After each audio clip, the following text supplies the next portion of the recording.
Hello friends, welcome to MEM series. कैसे हैं आप सभी? आई होप कि आप सभी अच्छे होंगे। फ्रेंड्स, जैसा कि आपसे लास्ट वीडियो में कहा था कि नेक्स्ट वीडियो में यानी कि इस वीडियो में हम स्टार्ट करेंगे नया chapter.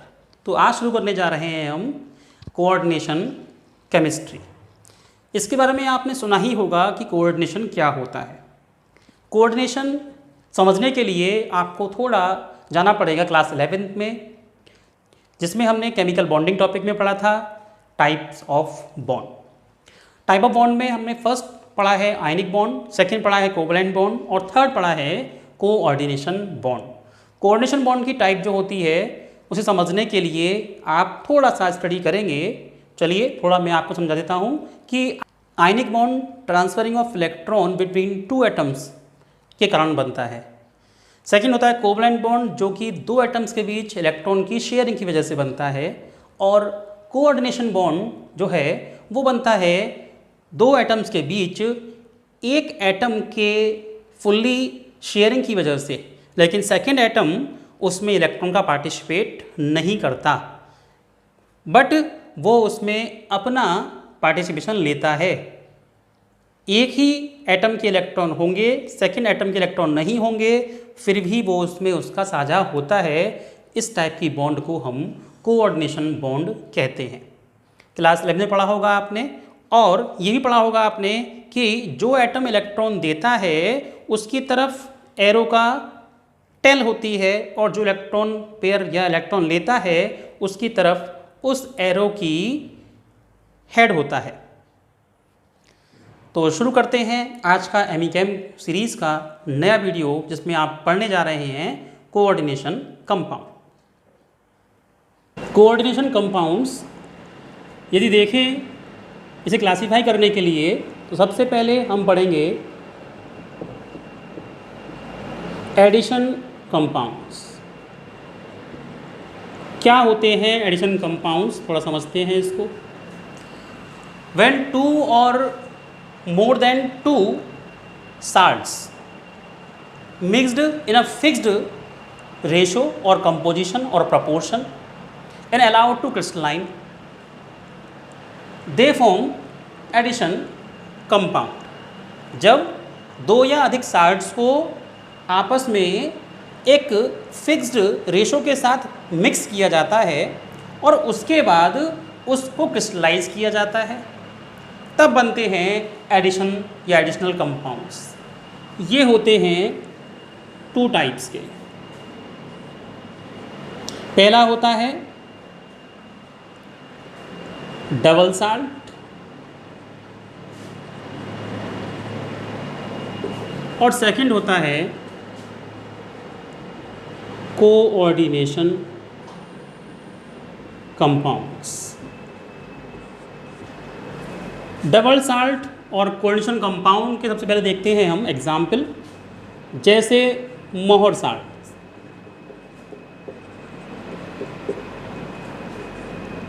Ferrous sulphate, ammonium sulphate और इसकी hydrated form in the form of 6H2O, या फिर कह सकते हैं पोटास एलम यानी कि फिटकरी,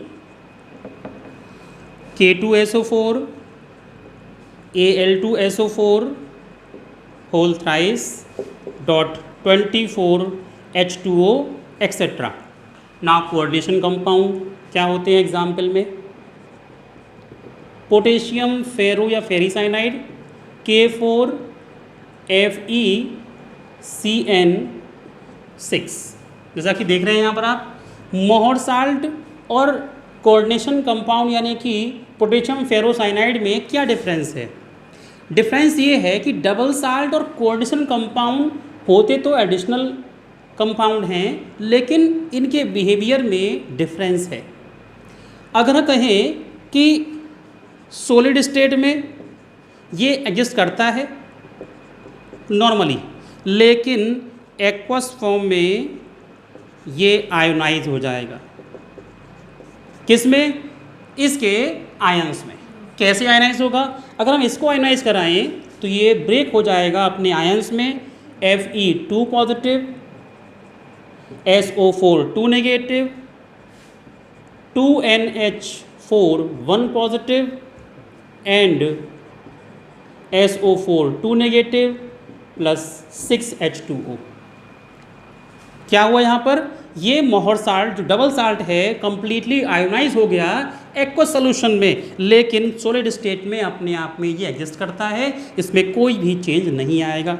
ऐसे ही अगर हम कहें पोटास एलम, तो पोटास एलम भी आयोनाइज हो जाएगा एक्वस सोल्यूशन में, यानी कि वाटर में कुछ इस प्रकार से 2K positive, SO4 2 negative plus 2Al3 positive plus SO4 2 negative plus 24H2O। ये पढ़कर आ चुके हैं आप क्लास 10th और 11th में कि ये कैसे बनता है। यहाँ पर डॉट का मतलब होता है प्लस, यहाँ पर प्लस लगाया हुआ है, हालांकि हमने आयोनाइज किया है इसको। तो ये जो दो कंपाउंड्स के बीच में जो लगाया हुआ है डॉट, इसका मतलब क्या है यहाँ पर, प्लस। तो क्या मतलब हुआ, सॉलिड स्टेट में तो एग्जिस्ट करता है, लेकिन एक्वस सॉल्यूशन में ये कंप्लीटली आयोनाइज हो जाता है, यानी कि कंस्टिट्यूएंट पार्टिकल में ब्रेक हो जाएगा। यानी कि हम कहें कि सॉलिड स्टेट में तो ये अपनी आइडेंटिटी रखता है, लेकिन आयंस में ब्रेक होने के बाद अपनी आइडेंटिटी लूज कर देता है। आयोनाइज होने के बाद कंप्लीटली आयोनाइज नहीं होते। अगर हम इसको आयोनाइज कराएं तो कुछ इस टाइप से आयोनाइज होगा, K4 एंड FeCN6 और यहाँ पर N नेगेटिव चार्ज आ जाएगा। अगर हम चार्ज देखें तो यहाँ पर 4 नेगेटिव है, 4 पॉजिटिव है, तो यहाँ पर 4 नेगेटिव चार्ज आ जाएगा। कंप्लीटली आयोनाइज नहीं हुआ, इस केस में केवल जो ब्रैकेट के बाहर का पोर्शन है वही आयोनाइज हुआ। ये अंदर वाला पोर्शन जो है FeCN6 ये जस का तस बना रहा, इसमें कोई भी चेंज नहीं आया। ऐसे कंपाउंड्स को हम कोऑर्डिनेशन कंपाउंड्स कहते हैं।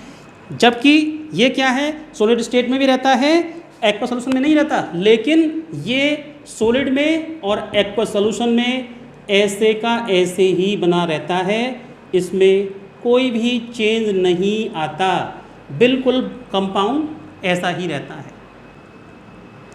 फोर्थ पॉइंट बनेगा नॉर्मल वैलेंसी, और इसमें देखें तो ये बियॉन्ड देयर नॉर्मल वैलेंसी। ऐसा क्यों, आप देख रहे होंगे यहाँ पर FeSO4 अगर देखें तो आयनिक फॉर्म में Fe2 पॉजिटिव और SO4 2 नेगेटिव बना रहा है, यहाँ पर NH4 पॉजिटिव SO4 2 नेगेटिव बना रहा है। जबकि हम K4 FeCN6 में देखें तो Fe की वैलेंसी नॉर्मली अगर हम Fe2 पॉजिटिव लिखें तो क्या आएगा, ये आएगा फेरस, और अगर Fe3 पॉजिटिव लिखें तो ये आएगा फेरिक। यानी कि इस केस में ये मैक्सिमम 2 एलिमेंट या एटम के साथ कंबाइन कर सकता है स्पीसीज के साथ, और इस केस में ये मैक्सिमम 3 स्पीसीज के साथ कंबाइन कर सकता है। लेकिन यहाँ पर क्या हुआ है, इसके साथ कंबाइन हुई है 6 स्पीसीज, यानी कि Cn नेगेटिव 6 आए हैं, यानी कि beyond their normal valency. Topic पढ़ना है हमें यहाँ पर अब कोऑर्डिनेशन कंपाउंड्स। जैसा डिफाइन किया गया था, ऐसे कंपाउंड जिसमें कि सेंट्रल मेटल एटम अपनी वैलेंसी से ज़्यादा वैलेंसी शो कर रही हो बियॉन्ड द नॉर्मल वैलेंसी। जैसा कि बताया था अभी आपको, यहाँ पर 6 सराउंडिंग एटम्स कितने हैं, यहाँ पर 6 हैं, जबकि Fe2 पॉजिटिव या 3 पॉजिटिव के केस में केवल 3 या 2 एलिमेंट से ही कंबाइन कर सकता है, जबकि यहाँ पर 6 एलिमेंट्स के थ्रू कंबाइन कर रहा है। यहाँ पर आता है एक topic Werner's theory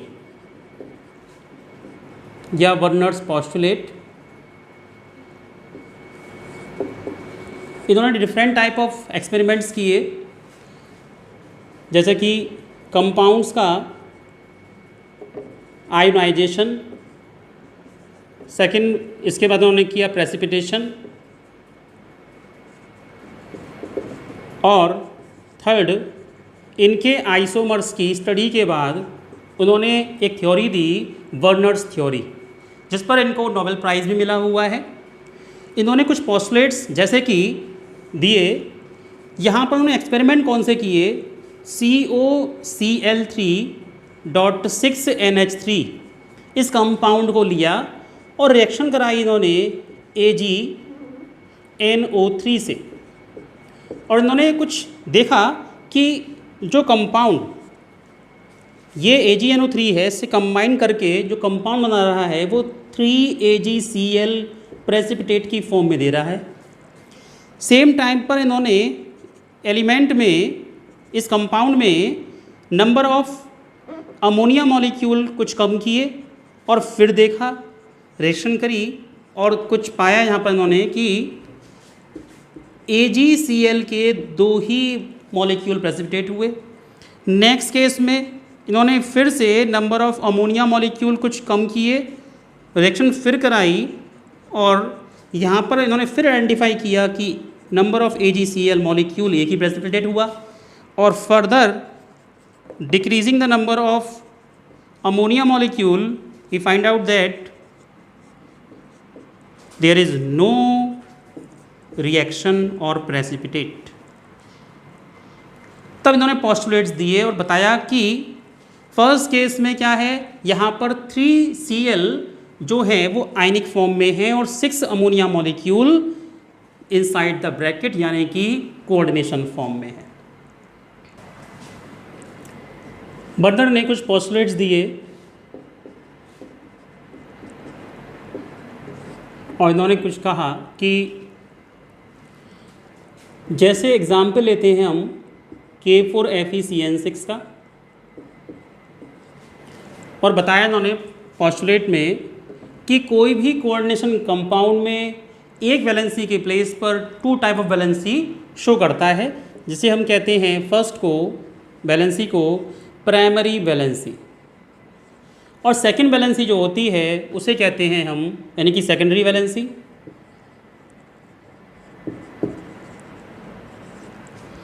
primary valency को उन्होंने शो किया ऑक्सीडेशन नंबर से, और सेकेंडरी वैलेंसी को उन्होंने शो किया कोऑर्डिनेशन नंबर से। प्राइमरी वैलेंसी शो करने के लिए यूज किया जाता है डॉटेड लाइन को, और सेकेंडरी वैलेंसी को शो करने के लिए यूज किया जाता है स्ट्रेट लाइन को।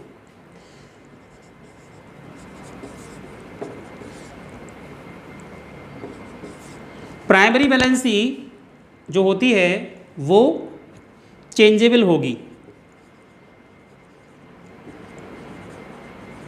और ये जो होगी फिक्स्ड होती है। इस केस में प्राइमरी वैलेंसी नॉन डायरेक्शनल होगी,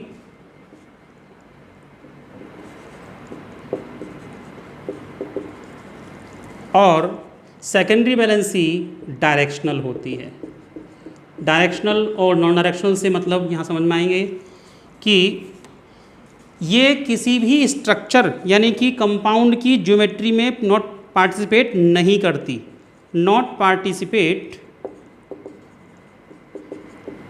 इन ज्योमेट्री। जो स्ट्रक्चर बनता है कंपाउंड का उसमें ये पार्टिसिपेट करती है।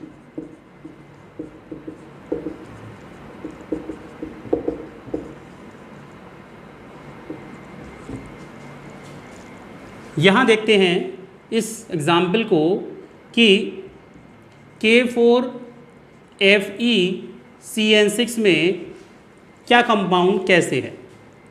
ये देखें, जो ब्रैकेट के बाहर का पोर्शन जो होगा वो होता है प्राइमरी वैलेंसी, ब्रैकेट के अंदर का पोर्शन जो होता है उसे कहते हैं कोऑर्डिनेशन स्फीयर। Coordination sphere. यहाँ पर जो सराउंडिंग्स में सेंट्रल एटम, इसे क्या कहेंगे हम, सेंट्रल मेटल एटम, और ये क्या है, सराउंडिंग एटम जो होते हैं इन्हें बोलते हैं हम लाइगेंड्स। लाइगेंड्स क्या होते हैं, लाइगेंड्स एक ऐसे लुईस बेस होते हैं जो कि सेंट्रल मेटल एटम को उनके वेकेंट ऑर्बिटल में लोन पेयर प्रोवाइड कराते हैं या फिर डोनेट करते हैं। प्राइमरी वैलेंसी को हम देखें तो ये आयनाइजेबल है और ये कुछ इस टाइप से ब्रेक होगी, लेकिन ब्रेक होने के बाद जो सेकेंडरी वैलेंसी है जस की तस बनी रहेगी, उसमें कोई भी चेंज नहीं आएगा। प्राइमरी वैलेंसी कंपाउंड की ज्योमेट्री में यानी कि स्ट्रक्चर में कोई भी पार्टिसिपेट नहीं करती। अगर हम इसका स्ट्रक्चर बनाएं FeCN6 का तो ये बनाएगा ऑक्टाहेड्रल टाइप। कैसे बनाएगा ऑक्टाहेड्रल टाइप? Fe एटम होगा सेंट्रल में और इसके बाद इसके सराउंडिंग में 6 Cn मॉलिक्यूल कुछ इस टाइप से अरेंज रहेंगे और ये शेप बनता है ऑक्टाहेड्रल टाइप।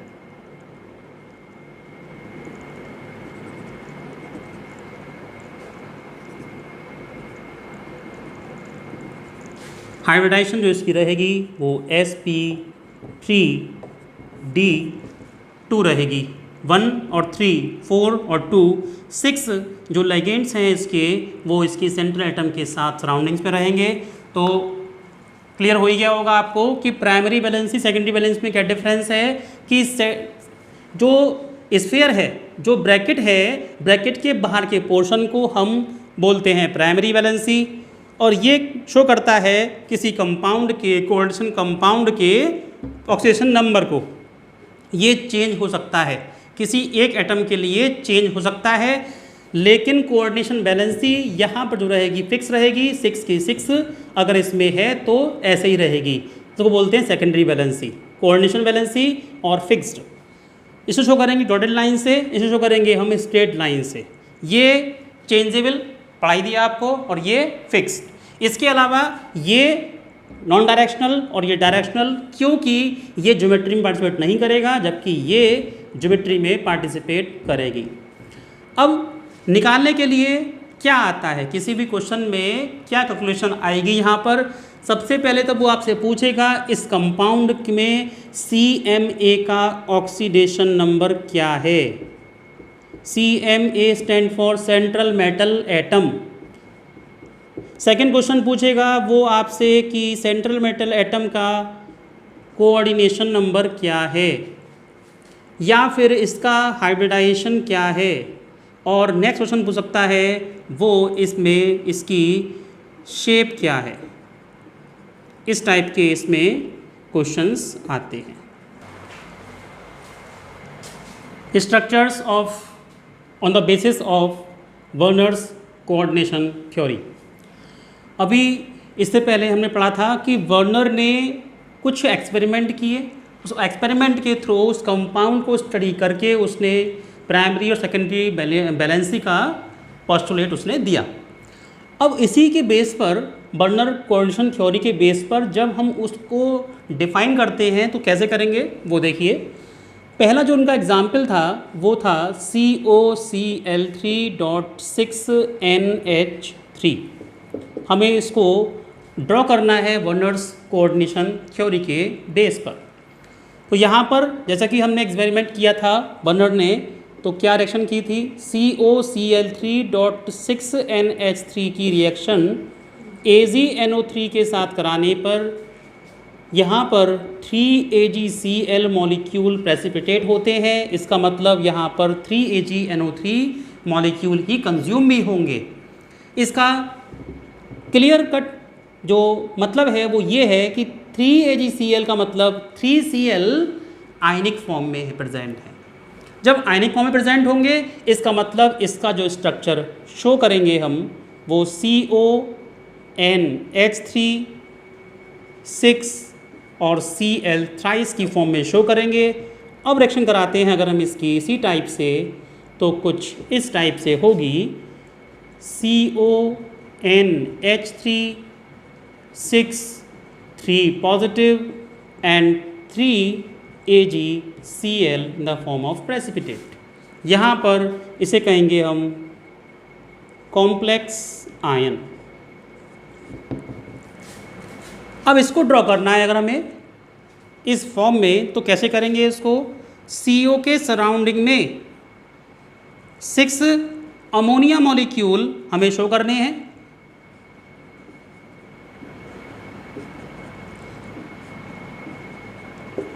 अब क्या बचता है हमारे पास? 3Cl। तो क्या बताया था यहाँ पर कि जो सेकेंडरी वैलेंसी होती है वो स्ट्रेट लाइन शो करेंगे और जो आयनिक वैलेंसी होती है उसको हम डॉटेड लाइन से शो करेंगे। यहाँ पर हमें 3Cl कहीं पर भी हम शो कर सकते हैं डॉटेड लाइन से। ये स्ट्रक्चर होगा according to Werner's coordination theory, किसका? COCl3 6NH3 मॉलिक्यूल का। यही in case of second example COCl3.5NH3 करें हम, तब इसका एग्जाम्पल क्या होगा? जैसा कि लास्ट एक्सपेरिमेंट में उन्होंने बताया था कि इस केस में COCl3.5NH3 की रिएक्शन 2AgNO3 मॉलिक्यूल से ही हुई और कंपाउंड जो प्रेसिपिटेट हुआ वो 2AgCl मॉलिक्यूल के फॉर्म में ही हुआ, और बाकी जो बचेगा वो क्या बचेगा भाई? 2AgCl निकला है, इसका मतलब एक Cl अंदर भी हो गया। अब एक Cl इस कोऑर्डिनेशन स्फीयर के अंदर भी हो गया। तो कैसे ड्रॉ करेंगे इसको? CONH3 5Cl and Cl2। तो ये कैसे आयोनाइज होगा? आयोनाइज होने पर कंपाउंड बनाएगा CONH3 5Cl एंड 2 पॉजिटिव। तो ये हो गया कॉम्प्लेक्स आयन। इसको हम इससे ड्रॉ करेंगे, तो कैसे करेंगे? अब एक Cl कैसा हो जाएगा? कोऑर्डिनेशन स्फीयर के अंदर आ जाएगा, जो कि स्ट्रेट लाइन से उसको शो करेंगे। तो CONH3 यहाँ पर 5 बनाएंगे हम, एक इसमें प्लेस ले लेगा Cl, और इसको शो करेंगे कि ये स्ट्रेट लाइन के साथ साथ डॉटेड लाइन से, यानी कि इसका मतलब क्या हुआ कि ये था पहले कैसा? आयनिक फॉर्म में, लेकिन चेंज हो गया कोवलेंट फॉर्म में। ये होगा इसका structure 5 ammonia molecule and 3Cl in which 2Cl in the form of ionic form यानी कि primary valency and 1Cl in the form of coordination valency. इसी बेस पर 2 कंपाउंड और आते हैं, उसको भी कर सकते हैं आप। COCl3.4NH3 and COCl3.3NH3। केवल बनाकर देखते हैं इसका कोऑर्डिनेशन स्फीयर टाइप से स्ट्रक्चर। तो कैसे आएगा? CONH3 4 हैं, 4 कंबाइंड इसको कंप्लीट करना है कोऑर्डिनेशन स्फीयर को, क्योंकि पहले 6 था इसका कोऑर्डिनेशन नंबर। तो यहाँ पर आ जाएगा Cl ट्वाइस, और बाकी के Cl बाहर आ जाएंगे। 3 2 अंदर आ गए तो एक Cl बाहर बचेगा। वैसे ही शो करेंगे इसको, तो CONH3 थ्राइस Cl थ्राइस।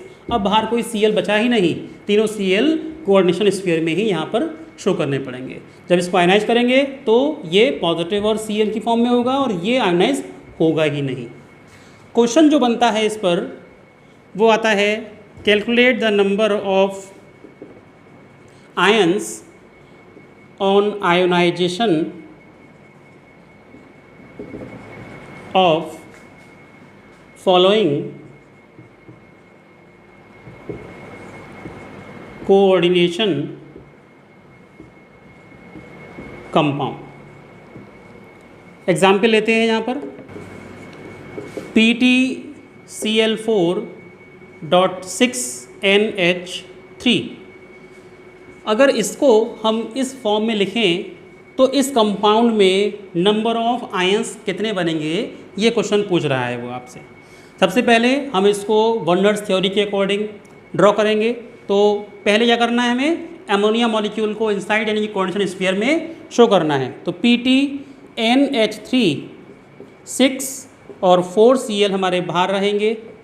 जब इसको आयोनाइज करेंगे तो कुछ इस टाइप से आयोनाइज होगा ये NH3 6 4 positive and 4 Cl negative.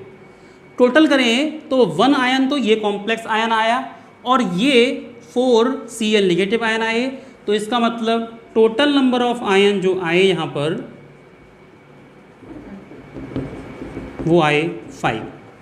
4 नहीं आएंगे भाई, 1 और 4 5 आएंगे यहाँ पर। टोटल नंबर ऑफ आयंस अगर आपसे पूछे वो टाइप्स ऑफ आयंस तो यहाँ पर 2 आएगा। क्यों भाई, एक तो पॉजिटिव है और एक नेगेटिव है, जिसमें टाइप्स ऑफ आयंस के अकॉर्डिंग जो पॉजिटिव टाइप ऑफ आयन है वो 1 है और नेगेटिव टाइप ऑफ आयन है वो 4 है। टोटल आ जाएगा इसका 5। Second example, COCl NH3 5 Cl2 में अगर ये n मोल ऑफ कंपाउंड है तो इसमें कितने मोल आयंस के बनेंगे, ये पूछ रहा है क्वेश्चन में। सबसे पहले वही ड्रॉ करना है इसको आयनाइज फॉर्म में। Cl ट्वाइस है तो ये 2 पॉजिटिव और Cl 2 नेगेटिव, तो 1 आयन तो इसका हो गया और 2 आयन इसके हो गए, टोटल हो गए 3 ion. Total number of ions 3। अगर ये n मोल दिया है तो इसमें अगर इसको माने हम 1 मोल और इसको माने हम 2 मोल, टोटल रहेगा 3 मोल ऑफ आयन। फ्रेंड्स, आज के वीडियो में इतना ही। यदि आपको मेरा ये वीडियो अच्छा लगा हो तो लाइक कीजिए, कमेंट कीजिए और अपने दोस्तों के बीच शेयर कीजिए। और एमिकेम सीरीज के सारे अपकमिंग वीडियोज़ की नोटिफिकेशंस आपको मिलते रहें, उसके लिए बेल आइकन पर क्लिक करके ऑल के बटन को प्रेस कीजिए, जिससे आपको एमिकेम सीरीज के सारे अपकमिंग वीडियोज़ की नोटिफिकेशंस मिलते रहेंगे और आपकी हेल्प होती रहेगी। ओके फ्रेंड्स, आज के लिए इतना ही। Thank you for watching video.